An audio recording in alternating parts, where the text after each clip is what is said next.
बुद्धा अमृतवाणी। कौन थे महात्मा बुद्ध? जानिए बुद्ध की शिक्षा और वैवाहिक जीवन के बारे में पूरी दुनिया को शांति, प्रेम, त्याग और सद्भावना का पाठ पढ़ाने वाले महात्मा गौतम बुद्ध का जीवन प्रेरणादायक है। राजा के बेटे होते हुए भी उन्होंने भिक्षु रूपी जीवन को चुना। कहा जाता है कि गौतम बुद्ध का जन्म 560 ईपू में कपिलवस्तु के लुम्बिनी में हुआ था। वर्तमान में ये स्थान नेपाल में है।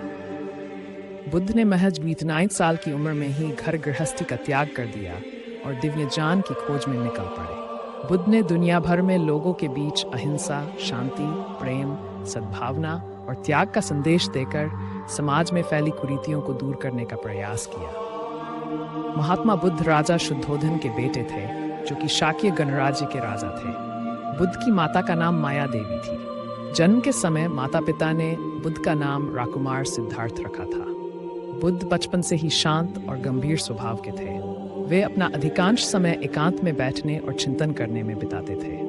राजकुमार होने के बावजूद भी सांसारिक सुखों में उनकी कोई रुचि नहीं थी। जैसे जैसे बुद्ध बड़े होने लगे, उनकी सांसारिक रुचि भी खत्म होने लगी। गौतम बुद्ध की प्रारंभिक शिक्षा राजमहल में ही हुई, लेकिन जब वे थोड़े बड़े हुए तो पिता ने उन्हें शिक्षा प्राप्त करने के लिए गुरु विश्वामित्र के पास भेजा।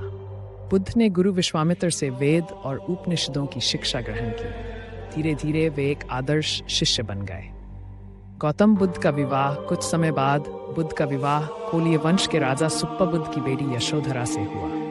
बुद्ध और यशोधरा का एक पुत्र भी हुआ, जिसका नाम राहुल था। लेकिन विवाह के बाद भी बुद्ध का वैराग्य भाव बढ़ता जा रहा था और सांसारिक सुखों के प्रति उनकी रुचि खत्म हो रही थी। इस तरह एक दिन बुद्ध अपनी पत्नी और बेटे को छोड़कर चुपचाप जंगल की ओर चले गए। क्या था बुद्ध के गृह त्याग का कारण?